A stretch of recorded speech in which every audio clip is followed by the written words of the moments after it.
Hello, my name is Leora. I'm a part-time furniture flipper out of Windsor, Colorado. What started as a hobby in 2020 is now a full-blown obsession. I love taking old, unloved furniture and creating beautiful works of art. Come join me in my studio to see how I make diamonds from the rough. Hey everybody, welcome back to my channel. I am Leora with Diamonds from the Rough, and today I did a crowdsourcing piece. I put up for vote this piece behind me, which is a grandfather clock. Maybe it's a grandson clock because it's only about 6 inches taller than me and I'm 5 feet.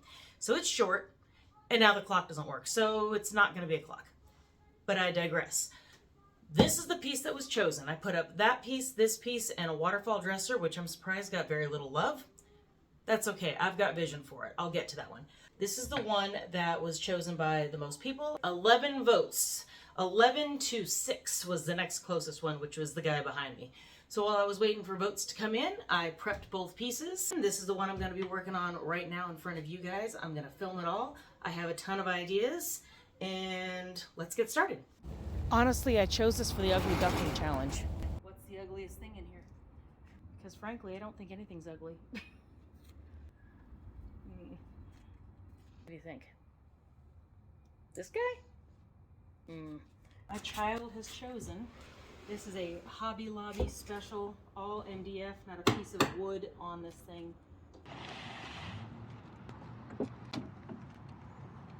Quack! This is my ugly duckling. Come in for the ugliness. I see that somebody put down a bottle of soda at some point, and it has completely taken off the finish. Picked it up by myself, so you know how light it is. These drawers are filthy on the inside and out, and this kind of top would be perfect to do an epoxy top. Can I make a diamond from the rough? I've gone ahead and done all the prep work.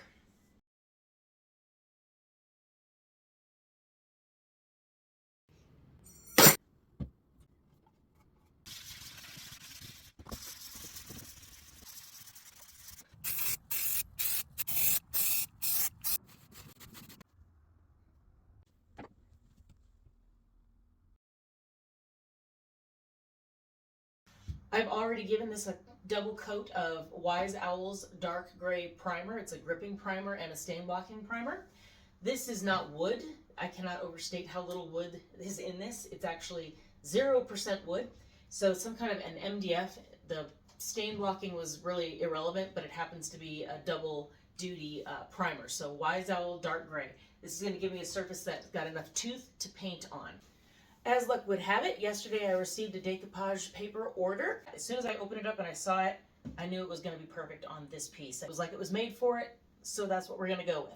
I also have brand new paints, Sue's Hues. It's a porcelain paint from Miss Lillian's, and Tanglewood Sue is the creator of this paint. I have a new paper, a new type of paper that I haven't used, brand new paint.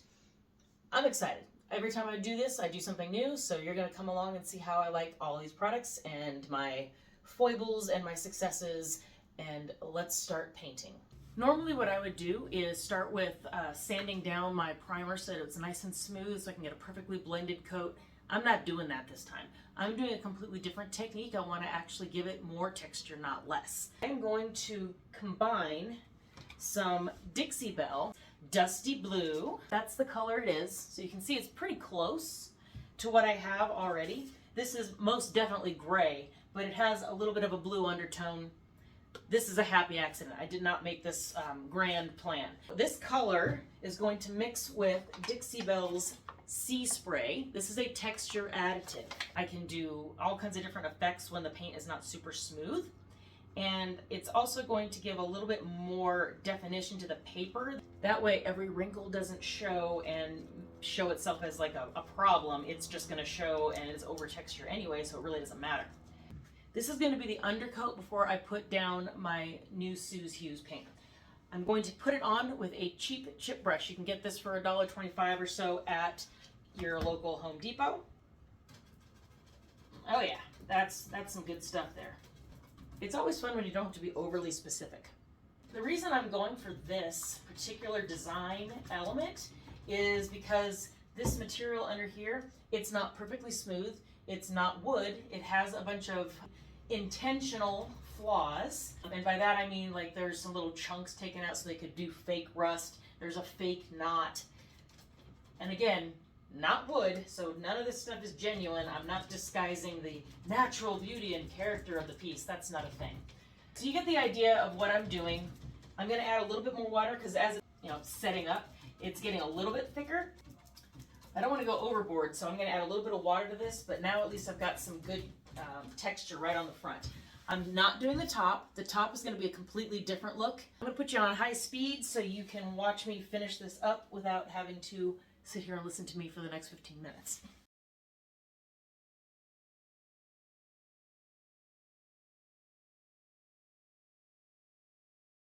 In complete and total opposition to what I'm doing on the bottom, the top I want to be very, very smooth. So I have already put on here a coat of what was, I thought black, but it turns out it's just a very, very dark gray. I don't want that. I want the blackest black that ever blacked, and that is this right here. It is Graffiti Pop, color is Gotham, and it is from Daydream Apothecary. This is super, super pigmented. So I'm going to use this black after I sand this as smooth as possible. And I'm going to use a very smooth bristled brush because I want this to be very, very smooth finished. I'll sand it down if it gets any brush strokes, but with this one, not likely to have it. This is also from Daydream Apothecary. It's the Llewellyn brush, and it's so soft. I've already used this, and look how well it cleans up. That's pretty awesome.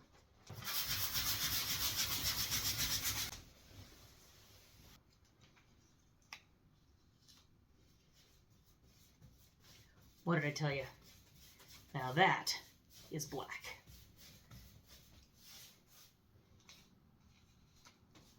I'm just adding a little bit of water to help this go further, but I am getting such amazing coverage on coat number 1. Now we let it dry. It's now been as many hours as it takes to weed the garden, help clean up the yard, do the dishes, go take some stuff to my storage unit. That many hours. I don't know, maybe 4 or 5 hours that I've let this dry. So it's crusty. It's very rough. You might be able to hear it. It's my paper. This is Dark Alice, and it's by Wendy Johannes. When I saw this, I fell in love immediately. She is so stunning. Look at her face. She looks a lot like my niece, Cassie, and I just think this is so beautiful. She has eyes like that. And if I put this in the dead center, I'd have to make a bunch of cuts all over because all the drawers are opening over that particular spot. So I don't really want to do that. I am going to trim down my paper. By the time I take off some of the top, it's probably going to fit right on this lip, and I won't really have to do much, but I can wrap it around the bottom. And I still have to contend with the drawers opening, the 3 drawers here, and I have to make sure her face is not going to be disturbed by where I have to cut. Where am I going to put this so that her face remains intact and it doesn't get a handle right over the middle of her forehead or something? Now that you know what my image is going to be, want to know about the colors I'm using. I can almost guarantee you that you're not going to come to my channel and say, let me see what you're doing, and find out that I'm going to use beige and gray and taupe. Those are not my colors. These are my colors. This is Sue's Hues porcelain paint created by Miss Lillian's Hydrangea blue. Dark as Night. Ironically, not that dark. This one is Starry Night, which is a purpley periwinkle blue. It's my spirit color. Soulless. This is the one that I first put on here, and it's just really more of a very, very dark gray. And then here's my color that kind of makes everything else pop. Tanglewood. This is named after Tanglewood Sue, and this is her signature color, her chartreuse.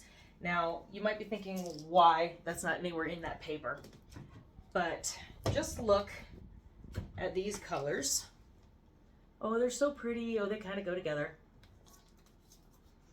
Bam! That just makes everything pop. And no matter where you put it next to, I love it. So you gotta have your starring colors and then your supporting actors that tone it down and brighten it up. I don't think I've ever done a piece in one color. I've never done a piece in one color.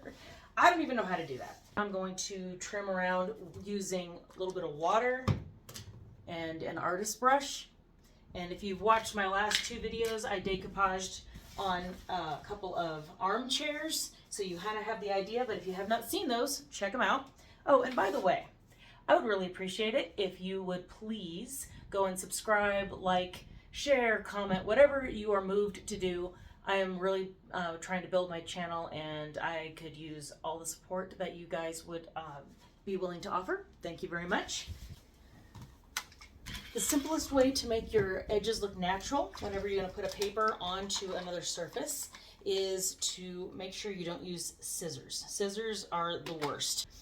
It's said that nature abhors a vacuum. I also find that nature abhors completely straight lines. It hardly ever occurs in nature that you'd see something 100% straight. Let's just make this line with water. And I really love this background that it's on. I could use that in some other project. I don't have to throw anything away. Gently pull where the water will let go. And you'll have a completely natural, aka random, edge. I really like this paper because it's got this cool background, like wallpaper that she's standing in front of. I will use this little bit. I'll put it on here probably, just to keep the continuity because she's standing in front of it. I'll probably put some of that elsewhere on the design. This is where you get to have fun. This is where you get to just decide, this is how I want my world to look. It doesn't matter that it's different than what you'd find in IKEA. We hope that it's what you would not find in IKEA. Now, if you're selling to other people, that's up for debate. I have really mostly stuck to doing what I want versus what will sell quickly, because I don't care for all plain. I just don't want to do that. That's not fun. And painting brings me such joy that I want to make sure I keep it fun. I design for me most of the time. I understand that not everybody in the world has my taste. Luckily, my taste's a little bit of everything. This is the final result after I got my paper trimmed. I love that I kept all the little details, but the edge is nice and rough. Straight lines stand out like a sore thumb. I have a 80 grit sandpaper sponge, and I'm just gonna knock that down. Now let's decoupage that paper. I'm using Dixie Belle's Satin Clear Coat as my decoupage medium, which is glue in this case. So I'm putting it on in a generous amount and then laying the paper onto the wet top coat. I'm only using my hands until the paper starts to get wet. Then I switch to that brush. This is the Anissa brush from Daydream Apothecary, and there's nothing on it. I'm just using it to smooth out the paper, and then I put top coat on top of the paper. So I'm buttering underneath with wet top coat, and then I put top coat over the top. And so in the end, it's going to be very, very wet, and that's why I'm using a brush instead of my hands so I don't tear it. I let this dry overnight, and now I can go with a razor blade and cut around all of the drawers. The most important part to keep in mind is using a very, very sharp razor blade. You do not want it to tear the paper.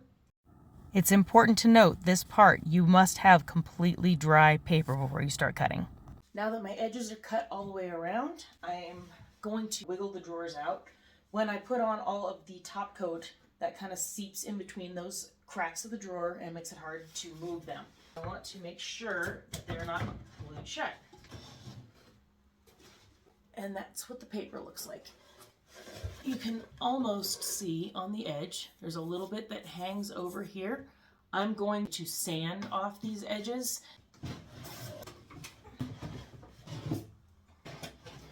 But while I had it on its back, I saw that there was a little bit of a crack in the drawer glide right there. But I'm going to glue that and let that just be drying with a clamp on it while I do other things.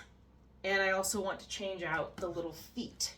This one already had a hard plastic foot, and I feel like those scratch floors. I am in the process of prying them off.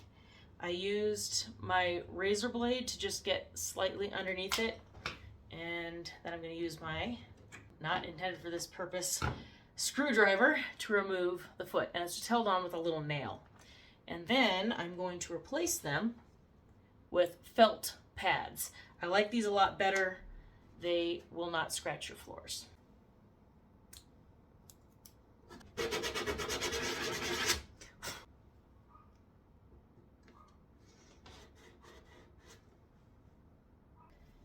I'm going to use this sanding sponge to gently brush away the excess paper so that it's a completely cut off straight line and there's no paper that will catch and rip up.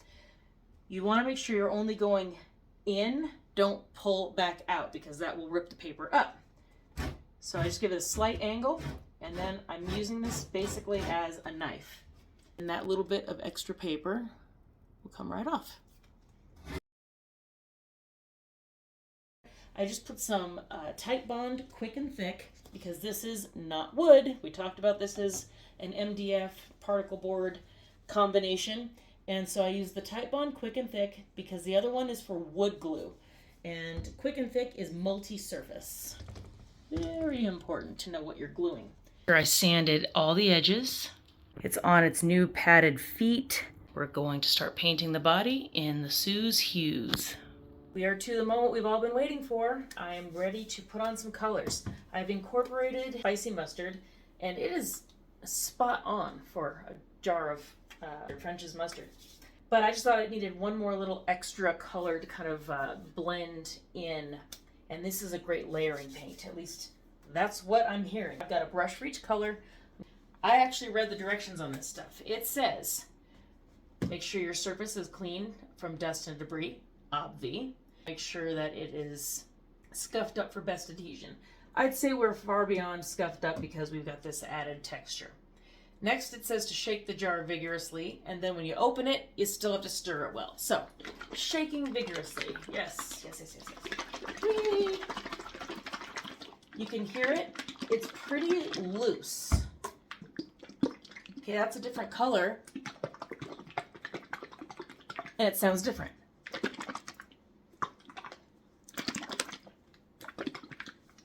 Why is this important? Different colors have different amounts of pigment, and you'll know just by hearing it that this one has less pigment than this purple. It's thicker. That means more of the pigment could be settled at the bottom, so you have to shake it up and stir it more. Now it's time to dive in.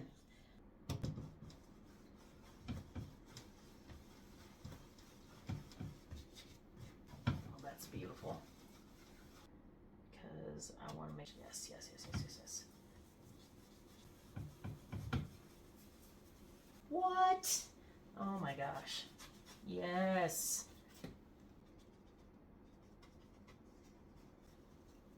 Can you see that? Wow. So one of the big claims to fame, so to speak, that this paint has is that it is not going to muddy when you mix it together, and you can layer it over each other and it doesn't just turn all brown, which is exactly what I was kind of hoping for here, is that it would not do that. I want the colors to lay on top of one another and blend into one another without necessarily overtaking or turning into brown mush. This is something you work while it's still wet. And I am in love. I am in love with this. Oh, wow, look at that.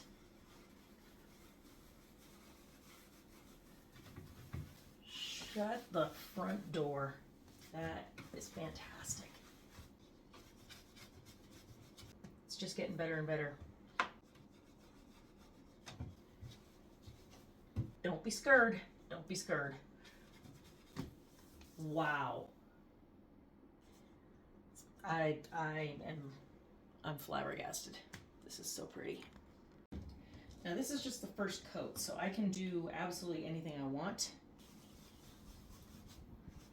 So don't worry, it's not going to be rainbow bright, if that does worry you. But what it is going to be is very dimensional. There will not be a single color on here that doesn't lead into its neighbor. Right here and right here, I added a little bit of that paper that was background. I just decided to stick it on here and have it be part of the scene, kind of like it's floating around. I can see it's actually drying right before my eyes. That's pretty amazing too. I absolutely loved working with these colors, and even though on camera they look kind of terrifying and very bright and in your face, while I was looking at it in person, everything was just laying out so beautifully. And I really loved how when I would go over the paint with the next color, it wouldn't just mix together. I could still see the old color underneath, and it was just adding layers and layers of color. That I am painting right onto the paper. So far, I'm giving this a 10 out of 10. I absolutely love what's happening here. This was right after I'd finished painting, and all the colors were still wet, but I could already tell that it was just going to be great. It looked kind of like there was light coming from different sources behind her, and that was an amazing effect. Next, I wanted to make some keyholes to go behind the hardware, so I made up some quick 10-minute casting resin. It's going to turn white when it's ready to go, and you have to pour as fast as you can because it will set up so very fast. Now I can pop these out and trim off any of the excess. They remain a little bit soft when you first pull them out of the mold, if you pull them out after about 10 minutes, and you can reheat them if they get cold, like I'm doing here. I'm using a heat gun because it's about 45 degrees in my art shed, and I wanted to bend these and mold them to the surface of the dresser a little bit. So I got them warm, and then using that quick and thick, I am adhering them to the dresser. Since I'm putting these onto a vertical surface, you need to make sure that it doesn't slide off. So I'm going to use a clamp. You could also use painter's tape to hold it in place. And you saw I was getting a little bit of water on a paintbrush and just wiping away any excess glue. Now I'm ready to put on the words on the top. I went and got a pack of letters from Hobby Lobby. They were on clearance for about $2. And I cut them up so that I could spell out some words on the top in metallic blue and green paint.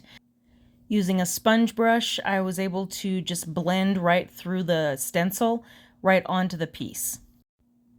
Here I'm making up my own gilding color. I'm making Posh Chalk Gold pigment with a little bit of their infuser liquid, and mixing this up until I get a consistency that I like. And this is so much more pigmented and more opaque than any wax or typical gold paint.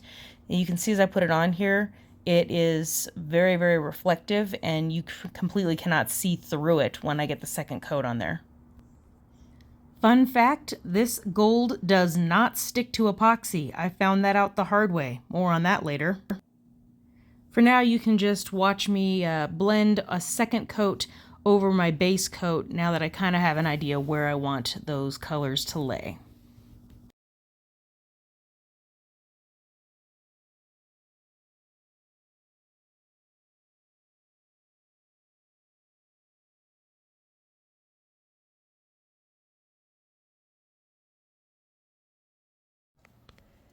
So this is happening right now. First snow of Colorado winter. I had to bring everything inside because it is snowing outside and it's probably 25 degrees. So my material was cold, my paint was cold, my transfers were cold, and stuff doesn't necessarily work in the cold that well. So I brought it into the house about 2 hours ago so that everything could start to get to room temperature. And now I'm going to proceed with putting on some Alice-y sorts of transfers. I have the Redesign with Prima Harlequin in both black and gold, of course. And I have Never Ending Story. And this is just kind of some gibberish words in cursive. They are real words, but I don't think the sentences make any sense. But since Alice in Wonderland is, of course, a book, I thought some words on this chest would be a good idea to add to the whimsy of it. Before I do that, I need to make it a little bit smoother. So I had that big chunky texture, and that's exactly what I wanted because now it has layers and layers of colors with a texture on it, and I'm going to use my carbide scraper to make it a little bit flatter, so it also expose some more colors behind it. So I'm going to bring you in a little closer. I've already started taking off some chunks, but as I scrape, you'll start to see more colors come through from the layer that was underneath.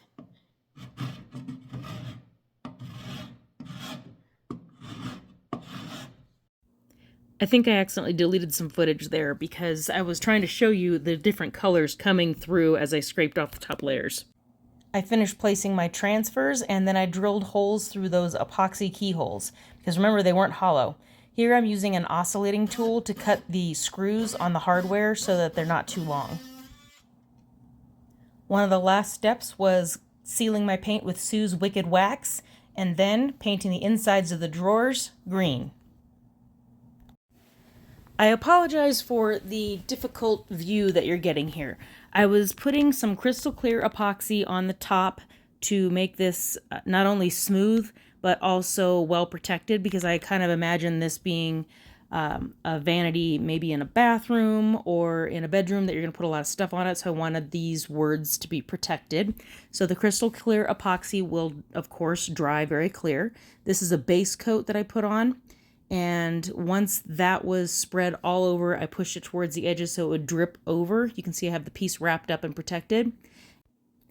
Then I put some German glitter glass into some more of the epoxy and just poured that over the top, as well as some redesign with Prima glitter. This kind of epoxy has about a 45-minute open time. But in that open time, bubbles can form. So that's why I'm using a heat gun. And if you go over it with either a heat gun or a flame, like from a little kitchen torch, you can pop any bubbles that are in the epoxy. It'll force the air up through it so you don't get bubbles in your finished product. I poured 2 coats of epoxy on here, which gives it a little bit of depth. It also means it's going to have a lot more durability. You can now clean this off with a damp microfiber or just dust it off, and it's going to stand up to its daily use. And the epoxy has dripped off. You have to come back here and sand off the drips.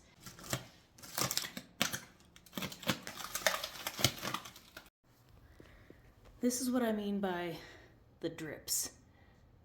So as much as I tried to make this perfect and to sit there and wipe them away as they formed, I was not able to sit there all day on coat number 2. On coat number 1, I pretty much did. But I'll have to go back and just sand these down with my sander. That's the easiest way to get rid of them. And this is the final result. I could not be happier with this. I loved how the epoxy came out. I love how the drawers came out. I love how the design came out. It is just absolutely everything I wanted it to be. And my cats are very interested. The way the glitter glass catches the light is stunning in person. It's hard to capture it on camera, but you just have to trust me, it is absolutely stunning. Thank you so much for watching. I hope you enjoyed this video. If you did, please like, comment, subscribe, share this with your friends, and come back to see me make over more pieces and make diamonds from the rough. Thank you. Bye-bye.